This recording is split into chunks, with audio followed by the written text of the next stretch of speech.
नमस्कार साथियों। तो स्वागत है आप सभी का एक बार फिर आपके अपने YouTube channel BH study point पर। और मेरा नाम है सूरज शाह। तो आज के इस वीडियो में हम एक महत्वपूर्ण विषय पर चर्चा करेंगे। विषय है पंचवर्षीय योजनाएं। तो देखिए, आज की इस वीडियो में हम 1 से लेकर 12 तक की सभी पंचवर्षीय योजनाओं के बारे में डिटेल में जानेंगे कि हर एक पंचवर्षीय योजना की क्या अवधि थी, उद्देश्य क्या थे, मॉडल क्या थे, और हर एक पंचवर्षीय योजना में कौन कौन से प्रमुख कार्य किए गए, कौन कौन से नारे दिए गए। इन सभी के बारे में आज के इस वीडियो में हम डिटेल में जानेंगे। तो वीडियो को एंड तक जरूर देखना, तभी आपको ये सारी चीज़ें समझ में आएंगी।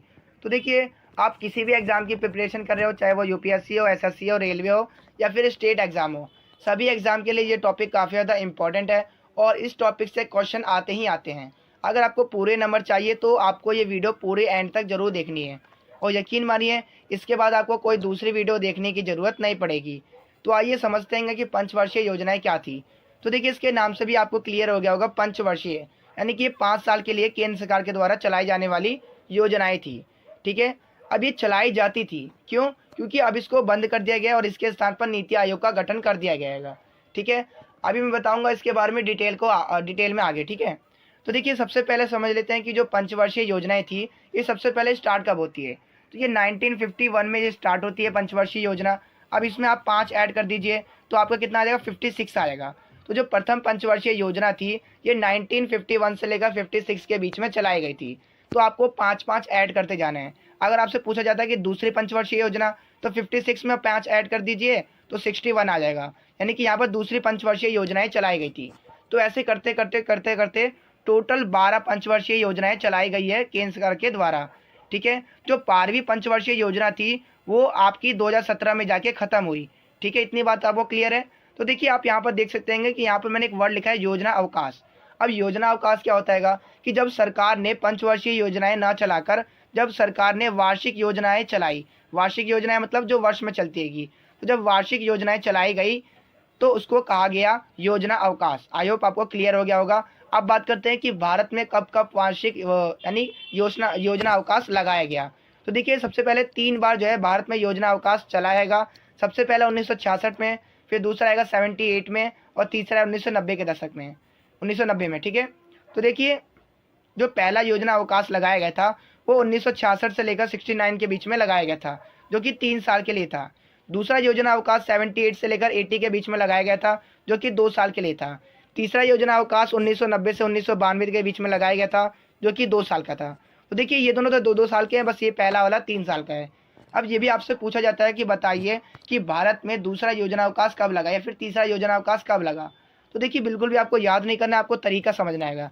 मैंने अभी आपको क्या बताया कि टोटल 12 पंचवर्षीय योजनाएं चली है भारत में। ठीक है, तो उसी से आपको याद करना है, समझना आएगा। तो देखिए, पहली जो योजना अवकाश है बस उसको आपको याद करना है। तो पहली कब लगी? 66 में लगी थी। अब 66 में आप 12 ऐड कर देंगे तो कितना आ जाएगा, 1978 आ जाएगा। तो जो दूसरा योजना अवकाश था वो 1978 में लगाया गया था।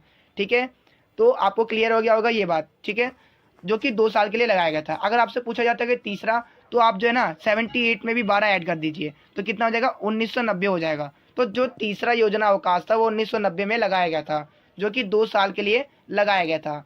तो देखिए, पहला जो है वो 3 साल के लिए, दूसरा 2 साल के लिए, और तीसरा भी 2 साल के लिए लगाया गया था।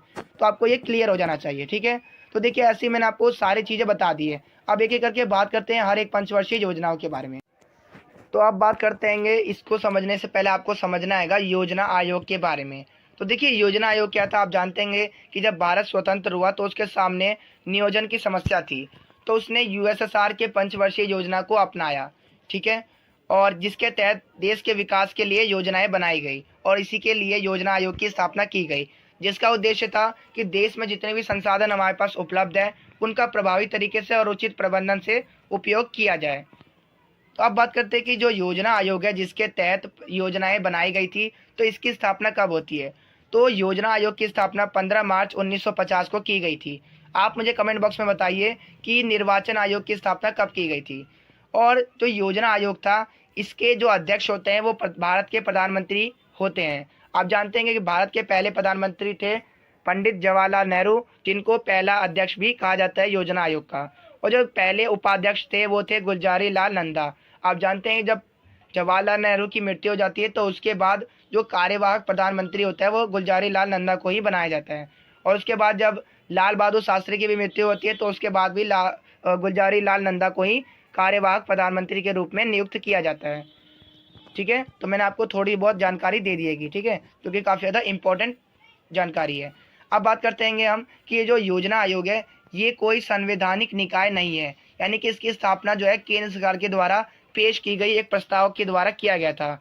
ये केवल और केवल एक सहकारी संस्था है, यानी कि ये सलाहकारी संस्था है, ठीक है, जो कि केवल एडवाइजरी देती है कि हमें ये पंचवर्षीय योजना है इस प्राथमिकता को देखते हुए लगाई जानी चाहिए, जो कि मंत्रिमंडल की स्वीकृति के द्वारा ही पेश की जाती है या फिर लागू की जाती है।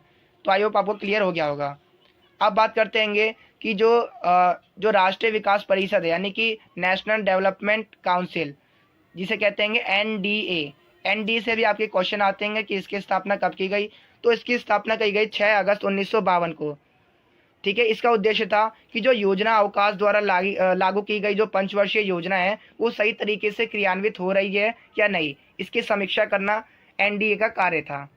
अब बात करते हैं एक एक करके कि जो योजना अवकाश थे उसको क्यों बनाया गया था, उसके कार्य क्या क्या आएंगे। तो देखिए, इसका कार्य यही रहेगा कि जो ऐसी पंचवर्षीय योजनाएं लागू करना जो कि देश के विकास के लिए हो, जिससे समाज के सभी लोगों को लाभ पहुंच सके, और देश में जितनी भी तकनीक उपलब्ध है, जितने भी संसाधन है, उनका प्रभावी तरीके से और उचित प्रबंधन द्वारा उपयोग किया जाए, और राष्ट्रीय जो विकास की तुलना में जो संसाधन कम प्रतीत होते हैं उनकी बढ़ोतरी के लिए जो है तकनीक विकसित की जाए।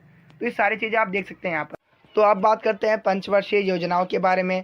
तो देखिए, सबसे पहले हम बात करेंगे प्रथम पंचवर्षीय योजना के बारे में, जो कि 1951 से लेकर 56 के बीच में चली थी। तो एक एक करके इनके बारे में आराम से डीपली में समझते हैं।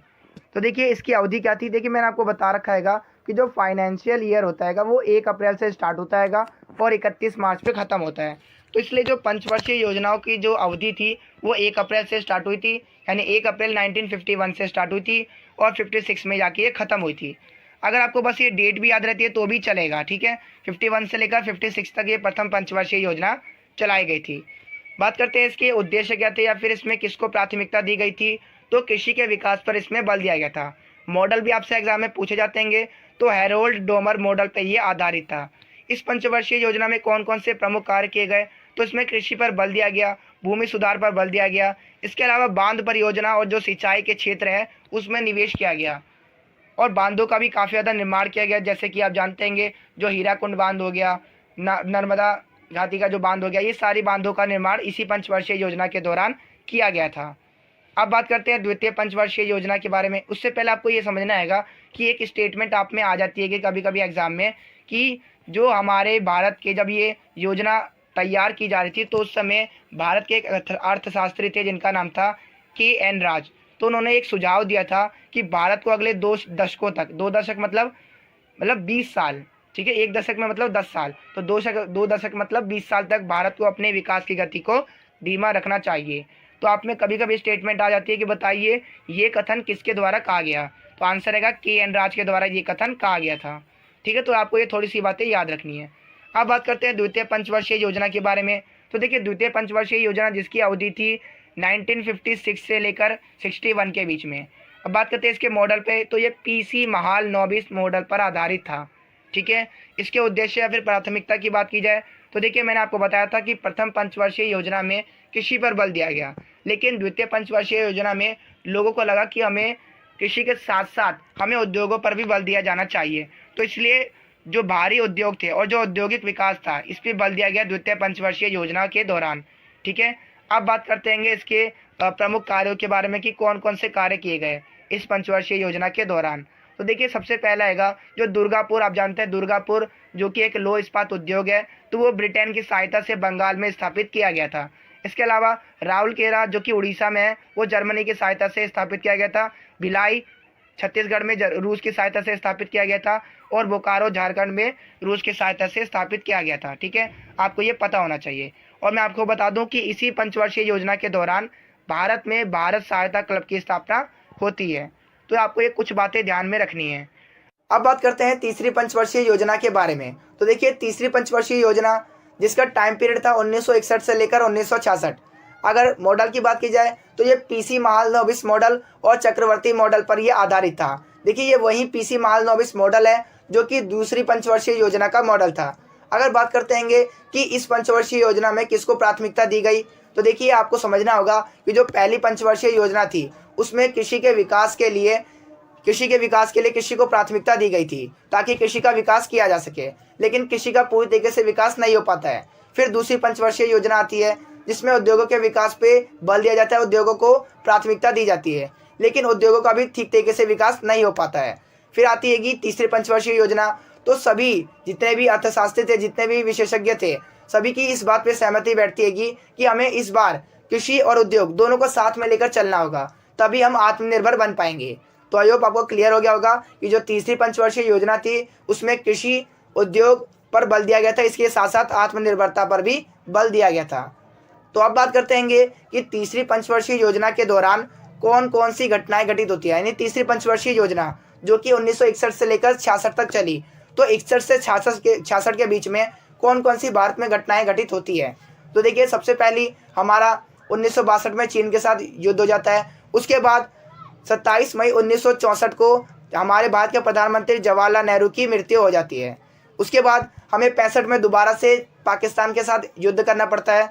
उसके बाद हमारा जो 10 जनवरी 1966 को जो भारत के प्रधानमंत्री होते हैं लाल बहादुर शास्त्री, तो वो ताशकंद में जाते हैं शांति समझौते के लिए।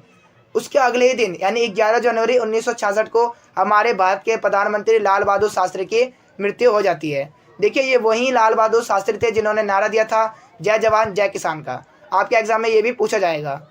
इसके बाद 1966 का दौर आता है। 1966 में क्या होता है, भारत में मानसून असफल रहता है और सूखे की स्थिति आ जाती है। तो ये सारी घटनाएं तीसरी पंचवर्षीय योजना के दौरान घटित हुई। तो अब बात करते हैं कि इस पंचवर्षीय योजना के दौरान कौन कौन से प्रमुख कार्य किए गए। तो देखिए सरकार को उद्योगों का भी विकास करना था, तो इसलिए सरकार ने देशी उद्योगों के संरक्षण के लिए आयात पर भारी शुल्क लगा दिया। और आपको ये भी पता होना चाहिए कि इसी पंचवर्षीय योजना के अंतिम दौर में भारत में हरित क्रांति की स्टार्टिंग होती है। जानते हैं कि मैंने आपको बता रखा है 1966 से लेकर 7 के बीच में भारत में हरित क्रांति आती है। और आपको ये भी नहीं बोलना चाहिए कि इसी दौरान यानी कि 66 से लेकर 69 के बीच में भारत में पहली बार योजना अवकाश लगता है जो कि 3 वर्ष के लिए लगाया जाता है, और इस दौरान 3 वर्ष तक वार्षिक योजनाएं चलाई जाती है। अब बात करते हैं चौथी पंचवर्षीय योजना के बारे में। तो देखिए चौथी पंचवर्षीय योजना जो कि 1969 से लेकर 74 तक चलाई गई थी। अगर इसमें प्राथमिकता या फिर उद्देश्यों की बात की जाए तो स्थिरता के साथ साथ आत्मनिर्भरता पर इसमें बल दिया गया था। प्रमुख घटनाएं कौन कौन सी घटी इस दौरान, तो मौसमी चक्रवात, भारत का पाकिस्तान के साथ युद्ध जो कि 1971 में हुआ था, जिसमें एक नए देश बांग्लादेश का उदय होता है, और 80 लाख लगभग 80 लाख जो शरणार्थी होते हैं वो भारत में आ जाते हैं। और इसी पंचवर्षीय योजना के दौरान 14 बैंकों का राष्ट्रीयकरण कर दिया जाता है। आपको याद होगा कि 1969 से लेकर ये 74 तक का पीरियड है, और इस पीरियड में कौन से हमारे देश के प्रधानमंत्री, तो हमारे देश के उस समय प्रधानमंत्री थी श्रीमती इंदिरा गांधी। ठीक है, आपको ये ध्यान में रखना है कि हर पंचवर्षीय योजना के दौरान हमारे देश के प्रधानमंत्री कौन कौन रहे। ठीक है, तो इसी दौरान 14 बैंकों का राष्ट्रीयकरण कर दिया जाता है, और इसरो की स्थापना भी इसी समय की जाती है। ठीक है, 15 अगस्त 1969 को इसरो की स्थापना होती है, आप ये चीज़ नोट कर लीजिए। और इसी पंचवर्षीय योजना में भारत की जो कृषि वृद्धि दर होती है वो सर्वाधिक होती है। तो देखिए मैंने आपको बताया था कि जो तीसरी पंचवर्षीय योजना थी उसके अंतिम दौर में हरित क्रांति की शुरुआत होती है, लेकिन जो सर्वाधिक वृद्धि होती है वो चौथी पंचवर्षीय योजना के दौरान होती है। ठीक है, आपको ये क्लियर हो गया होगा। अब बात करते हैं पाँचवीं पंचवर्षीय योजना के बारे में। तो देखिए पाँचवीं पंचवर्षीय योजना जिसकी अवधि 1974 से लेकर 1978 तक थी, और इसकी प्राथमिकता गरीबी उन्मूलन यानी गरीबी को समाप्त करना और आत्मनिर्भरता पर बल दिया गया था। अब यहाँ पर आप गौर करोगे तो यहाँ से लिखा है 1974 से लेकर 78 तक, तो यहाँ पर तो केवल 4 ही साल हो रहे हैं, और पंचवर्षीय योजना तो 5 साल की होती है। तो यहाँ पर 4 साल क्यों हुआ, तो इसका रीज़न ये है कि अगर आपने यहाँ पर गौर किया होगा तो यहाँ पर 74 से 78 के बीच में 1975 में इंदिरा गांधी के द्वारा आपातकाल की घोषणा की जाती है, जो कि 1977 तक चलता है। तो इसके बाद जब सरकार आती है, यानी कि उसके बाद इंदिरा गांधी को बहुत ही बुरी हार का सामना करना पड़ता है, सरकार गिर जाती है और मोरारजी देसाई की जनता पार्टी की सरकार आती है। तो उसके बाद इस पंचवर्षीय योजना को समाप्त कर दिया जाता है। इसलिए जो इंदिरा गांधी थी वो केवल 4 साल ही तक अपनी सरकार चला पाती है, और ये पंचवर्षीय योजना मोरारजी देसाई के समय हट जाती है। तो आई होप आपको क्लियर हो गया होगा। अब बात करते हैं कि इस पंचवर्षीय योजना के दौरान कौन कौन से प्रमुख घटनाएं घटी। तो देखिए, इस पंचवर्षीय योजना के दौरान गरीबी हटाओ का नारा दिया गया, ठीक है। इसके अलावा जो रोलिंग प्लान था वो भी इसी समय आया था भारत, और ग्रामीण बैंकों की स्थापना भी इसी समय हुई थी। और मैंने आपको बता रखा है कि जो पहला योजना अवकाश था जो कि 1966 में लगा था, और फिर आप इसमें 12 ऐड कर दीजिए, तो 12 ऐड करने पास 1978 होता है। और 1978 में जब जनता पार्टी की सरकार आती है और मोरारजी देसाई प्रधानमंत्री बनते हैं, तो उन्होंने 1978 में योजना अवकाश लाए, जो कि दूसरा योजना अवकाश था, जो कि 2 वर्ष के लिए चलाया गया था। तो इनकी सरकार के द्वारा 2 वर्ष के लिए वार्षिक योजनाएं चलाई जाती है, जो कि 1978 से लेकर 80 तक चलती है। अब बात करते हैं छठी पंचवर्षीय योजना के बारे में। तो देखिए, छठी पंचवर्षीय योजना जिसकी अवधि 1980 से लेकर 1985 तक थी। प्राथमिकता या उद्देश्य की बात की जाए तो गरीबी निवारण, आर्थिक विकास और आधुनिकीकरण और आत्मनिर्भरता पर बल दिया गया था। तो आई होप आपको क्लियर हो गया होगा। अब बात करते हैं सातवीं पंचवर्षीय योजना के बारे में। तो देखिए, सातवीं पंचवर्षीय योजना की जो अवधि थी वह 1985 से लेकर 1990 तक थी। इसके मॉडल की बात की जाए तो जॉन डब्ल्यू मिलर मॉडल इसका आधार था, ठीक है। उद्देश्य की बात की जाए तो रोजगार, शिक्षा और जन स्वास्थ्य का विकास करना इसका उद्देश्य था। भोजन, काम और उत्पादन, ये नारा इसी पंचवर्षीय योजना के दौरान दिया गया था। और जो तीसरा योजना अवकाश था वो इसी पंचवर्षीय योजना के बाद लगाया गया था, ठीक है। दूसरा कब बताया था मैंने? 1978 में। अब इसमें आप 12 ऐड कर दीजिए तो आपका कितना हो जाता है? 1990 हो जाता है, ठीक है। तो 1990 में तीसरा योजना अवकाश लगाया जाता है, जो कि 2 वर्षों के लिए चलाया जाता है। यानी कि 1990 में 2 वर्ष के लिए वार्षिक योजनाएं चलाई जाती है, जो कि भारत की तीसरी योजना अवकाश था। अब बात करते हैं आठवीं पंचवर्षीय योजना के बारे में। तो देखिए, इसकी अवधि है 1952 से लेकर 57 तक, ठीक है। ये 92 लिखा हुआ है, यहाँ पर ये 92 लिखा है। तो 1992 से लेकर 1997 तक ये पंचवर्षीय योजना चलती है, जिसका उद्देश्य मानव संसाधन का विकास करना, रोजगार में वृद्धि और आत्मनिर्भरता पर बल इसका उद्देश्य था। अब बात करते हैं प्रमुख कार्य के बारे में। तो देखिए, इस पंचवर्षीय योजना के दौरान प्रधानमंत्री रोजगार योजना की शुरुआत होती है, और भारत में LPG यानी उदारीकरण, वैश्वीकरण और निजीकरण आता है। अब बात करते हैं नवी पंचवर्षीय योजना के बारे में। तो देखिए, नवी पंचवर्षीय योजना जिसकी अवधि 1997 से लेकर 2002 तक थी। उद्देश्य की बात की जाए तो न्यायपूर्ण वितरण और समानता पर बल दिया गया था। अंतर्राष्ट्रीय मंदी के कारण ये योजना भी असफल रही। अब बात करते हैं 10वीं पंचवर्षीय योजना के बारे में। तो देखिए, 10वीं पंचवर्षीय योजना जो कि 2002 से लेकर 2007 तक चली, इसके जो उद्देश्य था वो था गरीबी और बेरोजगारी को समाप्त करना और अगले 10 वर्षों में प्रति व्यक्ति आय को दुगना करना। अब बात करते हैं 11वीं पंचवर्षीय योजना के बारे में। तो देखिए, 11वीं पंचवर्षीय योजना जो कि 2007 से लेकर 2012 तक चली, इसका उद्देश्य त्रिविक्रम और समावेशी विकास था। कार्यों के बारे में बात करते हैं तो आम आदमी बीमा योजना, राजीव आवास योजना और प्रधानमंत्री आदर्श ग्राम योजना जैसी योजनाएं स्टार्ट की गई थी इसी पंचवर्षीय योजना के दौरान। बात करते हैं 12वीं पंचवर्षीय योजना के बारे में। तो देखिए, इसकी अवधि 2012 से लेकर 2017 तक थी, जो कि आखिरी पंचवर्षीय योजना थी। इसमें इसका जो उद्देश्य था वो था तीव्रतम और समावेशी विकास के साथ साथ सतत पोषणीय विकास। और 2014 में जब बीजेपी की सरकार आती है तो उसने इस पंचवर्षीय योजना को ख़त्म कर दिया और 1 जनवरी 2015 को नीति आयोग की स्थापना की। तो आई होप आपको सारी चीज़ें क्लियर हो गई होगी। तो अगर आपको वीडियो पसंद आई हो तो वीडियो को लाइक और चैनल को सब्सक्राइब कर दीजिएगा। Thanks for watching this video.